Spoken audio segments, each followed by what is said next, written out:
Hello everyone, Rimea here, and welcome to the 13th and final part of my playthrough of Cloudy Super Mario Bros. U 2. So we're in World 9 now, which is of course the very final world of the mod, and in fact we're past like the main part of the game. We're now in the post-game content, which in the case of this mod is these last 3 levels, which are of course playable through this custom world map.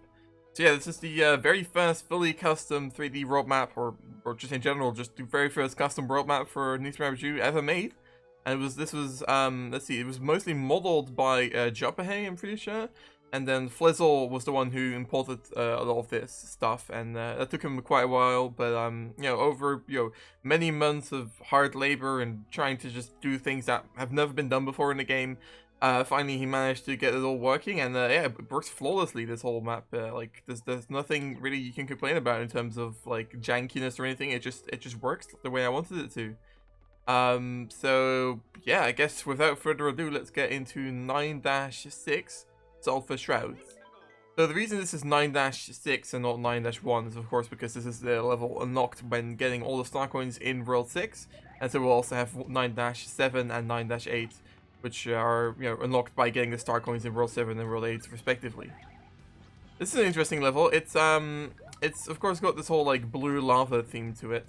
There's all these different like recolored things in this level to kind of give off that blue lava vibe, even though there actually isn't any like proper blue lava in the level. However, what I do have is this like, well, it is actually blue lava, but it's just like kind of subtle. But yeah, this like blue lava filled up into the ground right here. The reason that you don't have like proper blue lava in this level is actually because it's impossible to recolor the top part of lava. So the part that's like usually, I guess it would be kind of like orangish. Yeah, it's impossible to recolor that part to be blue. It can only be recolored to something that's like close to red. So for example, in Volcanic 2 we had purple lava, to go with the whole Luncheon Kingdom vibe, and that worked. But I can't make the lava like properly blue all over. That's why in this level there isn't like actual lava all over the place. It's only in the ground occasionally.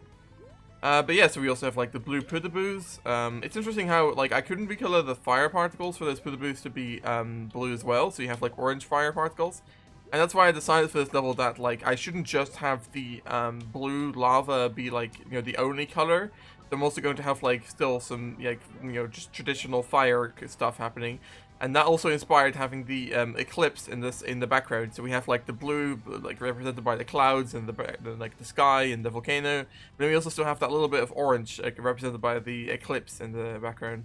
Because of course that is an eclipse. It's not. I've seen some people think it was like a black hole. No, it's supposed to be an eclipse. Oh, I just got sniped in the funniest way. Wow. I also lost Yoshi just now while talking about other stuff. But yeah, we also have Yoshi in this level. I really tried like a lot of levels in this mod weren't originally made to have Yoshi in them, so I really tried like putting him back into some levels. And I think this level was made with Yoshi in mind, but it still feels a little bit strange having him here. It doesn't really fit with like the level theme, I think. But like I said, there were only like a couple levels that were actually made with Yoshi intended, so I wanted to have Yoshi in a couple more levels, and so that's why we have him here now. Oh well. Yeah, you could jump down here to activate this platform, which moves up, and you can go to the pipe. Even though this level is like, in terms of visuals and stuff, it's very unique. The actual mechanics are really quite simple. It's just these like moving platform things, and I mean this bonus room they even just like, they don't even have a track, they just fall down like that. Very simple. But that's just because like, I don't know, there's only so many mechanics you can use in the mod, and I didn't really feel like when making this level that like, after already making all these like custom elements and stuff, to also still have to like come up with some crazy custom mechanic. I guess I just didn't feel like doing that. So instead we just have something simple with these moving platforms and the Pudaboos and stuff. And nothing crazy, but I think it works. Overall, it's not like, oh, Rip Yoshi again. It's not like one of my favorite levels, honestly. I think like it's kind of, yeah, like I said, I don't know. It's just a little bit simple, I suppose, and a little bit messy maybe as well. But I do like the aesthetic and stuff, of course. So World 7 had the like clouds on the midway flags, and World 9 also has clouds on the midway flags. But if you notice, these ones are actually the 8-bit ones. So yeah, that isn't the 8-bit cloud for this level, not the hidden one, but that is the like the midway icon for this world in general. It's interesting, of course, because this is like the cloudy kingdom, and yet this level and also the other level, like 9-7, is also not very cloudy themed. But of course, it's meant to be more just like a a special world, and I felt like just having the star world would be lame. So that's why you have the cloudy world, even though it doesn't really entirely fit with these first 2 levels. Oh well. This is quite a big and elaborate bonus room. That's actually because originally this section was supposed to be a like the main part, like the main route after, you know, there's going to be another pipe later on that's going to lead to another auto-scrolling section, and that was supposed to be this section before, which is why it's a little bit like, it's not very bonus room like, you know, it's just a section really. Oh well.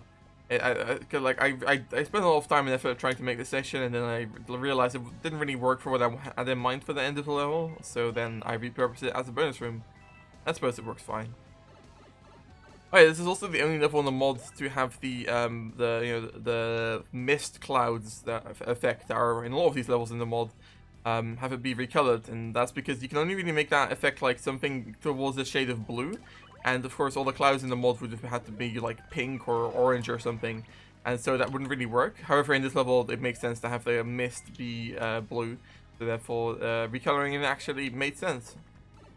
And then yeah, for this last section here we have of course a traditional Rimea second half of the level auto-scroller, and even with a very simple pipe over here. Oh, but I guess that works, yeah.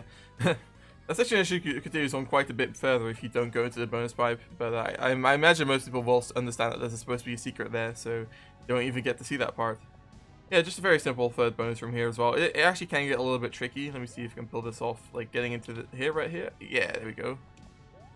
It's just like, there we go. Alright, and also there's the 8-bit cloud up to the top left there. And the gold ball is quite a simple little setup here, which you can even get without Yoshi. But there we go. Yeah, so it's interesting how, of course, by doing World 6, which is like a mountain desert world, you unlock this level, which is kind of mountain-like, I suppose, but it's definitely not desert-like, and it's more just like a lava level. You would almost think that that would make more sense to unlock with, you know, World 8, 9-8, because that's like an actual lava world, so it would make sense to unlock this semi-lava level. But I decided I'd rather have the levels in the order that I'd like, you know, prefer them in, as opposed to them really making sense with the world theme. I did consider at one point making this like a, just like, you know, removing the whole blue lava aesthetic and just making it like a normal lava mountain level to kind of fit with the World 6 theme. But I said that wouldn't really be worth it. I think the blue lava aesthetic is too cool to just get rid of for, you know, the sake of it making more sense with the world themes.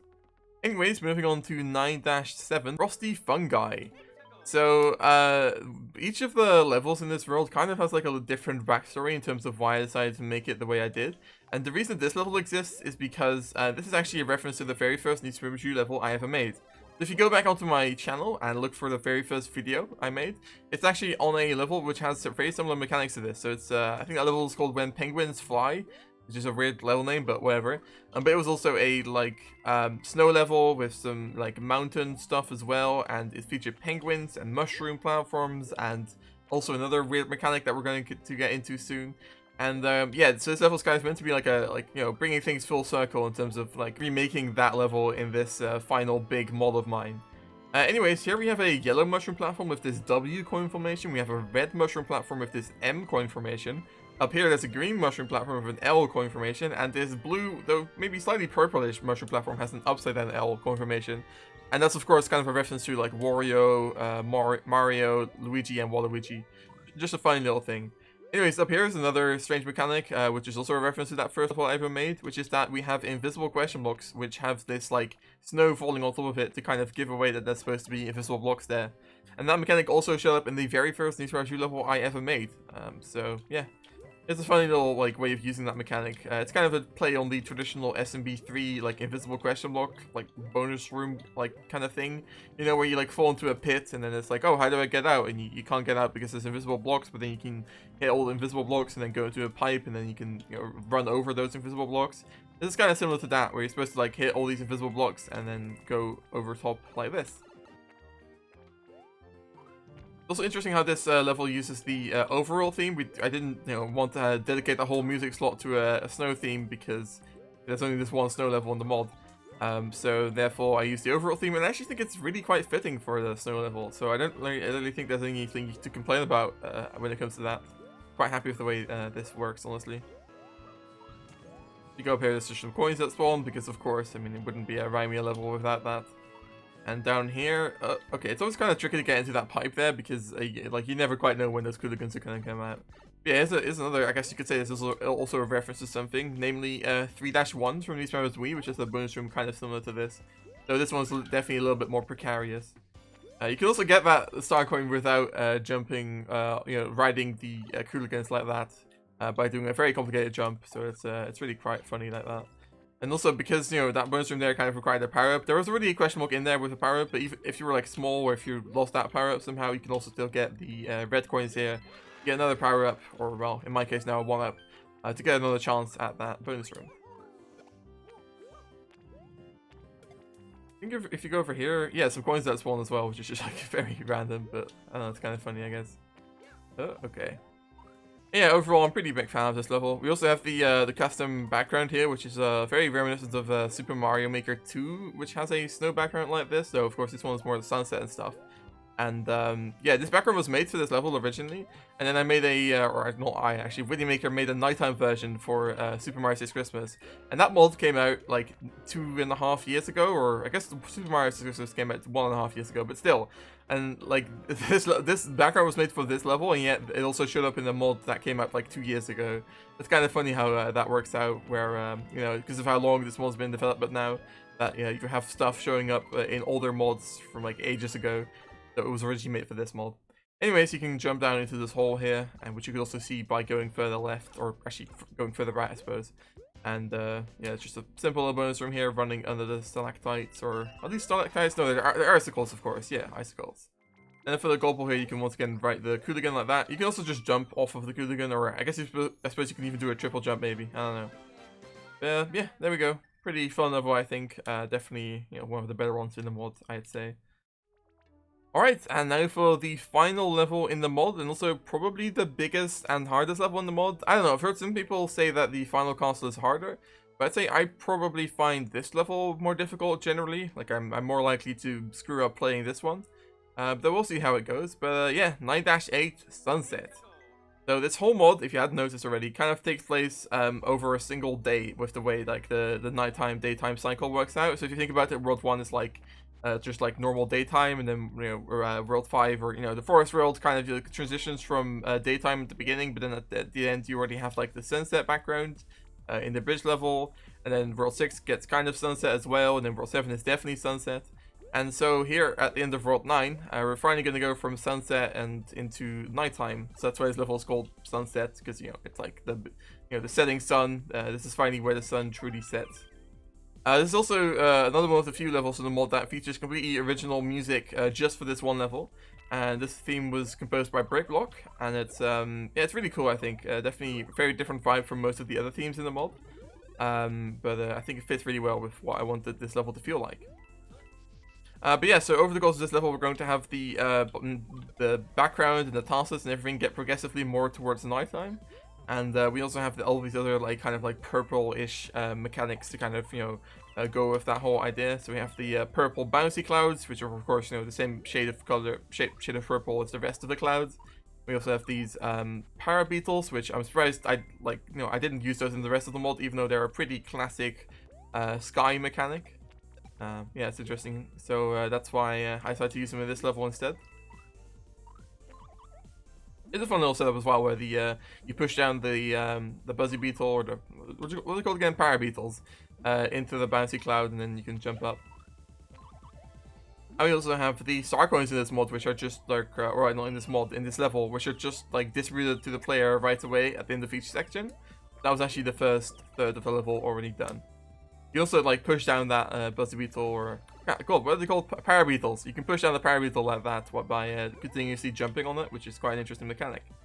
And now we have these star enemy things from Super Mario. What's from Super Mario Land 2, I believe, from the Star Maze level. Yeah, those are of course a fun little reference, and they're actually just animated tiles. So I also used light sprites in order to make sure that they also gave off a glow on Mario and all the tiles and stuff. And yeah, they're pretty neat, and they work very well together with the para beetles, and also later on the bouncy clouds and stuff. And can I stop taking damage? Well, whatever. If you go over here, actually, you have this question mark spawn with a mushroom. Though it's quite hard to actually jump off of there again, but there we go, I managed. Yeah, in general, this level really gets, I wouldn't say it becomes a Kaizo level, but it definitely becomes quite tricky. And I've seen some people really struggle with this one. I've also seen other people not struggle with it whatsoever, so it's fine. And in general, I suppose I'm pretty happy with the way this one turned out. I don't know. It's it definitely came together over a very long period of time, because I think I made the first half of the level, or the first third actually, like probably about a year or two ago, and then I made the second third like maybe a year ago, and then the last third of this level was like the last section of the mod I ever finished. So it really it really all was kind of like a hodgepodge of different ideas and mechanics and stuff, and yeah, in the end I do think it turned out pretty decently, I suppose. But yeah, in general, this second section here is mostly just doing similar things as the first section, but with the you know, the addition of these star enemy things. I also thought it would be funny to use the normal big beetles in this level as well, because it does, you know, match quite well with the smaller flying para beetles. So that's quite nice.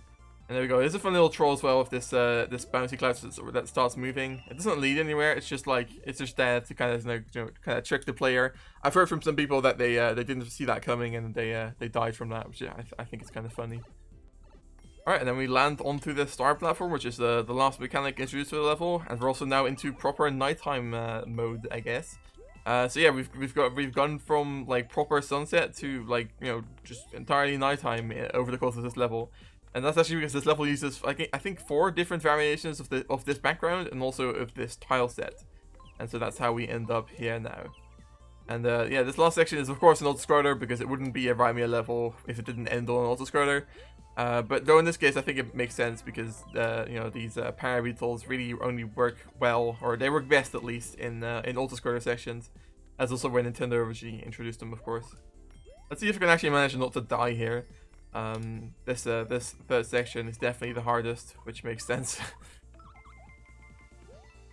Yeah, like I said, this last third section was actually made like probably was probably finished like 3 months ago, maybe 4.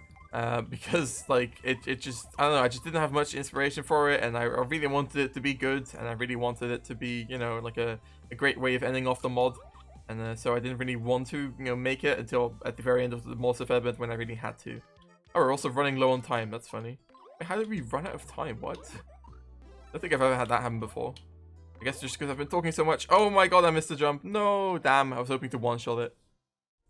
I've also seen some people here trying to like do this section by kind of like going in between here, which I think is possible, but it's definitely not the intended way of doing it, I guess. Oh, okay. Well, I clearly demonstrated that that's definitely harder.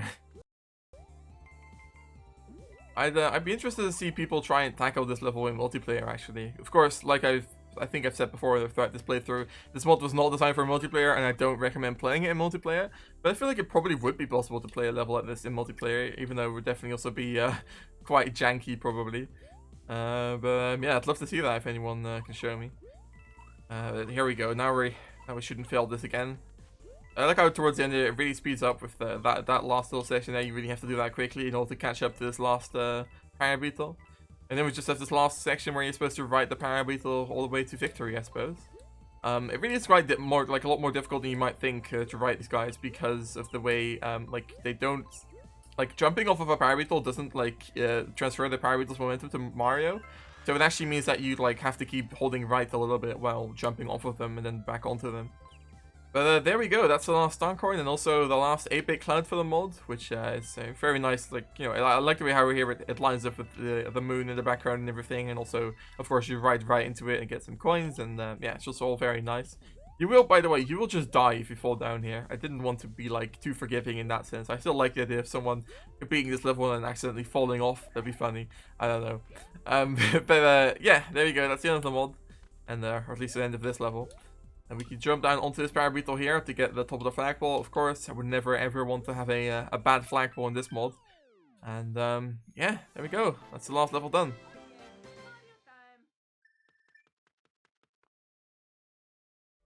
We don't get any kind of clear jingle or message or anything, sadly, when you know, you complete all the levels in the mod, because of course, like, you haven't done 9-9, you haven't done 9-1 through 9- what would it be 9-5.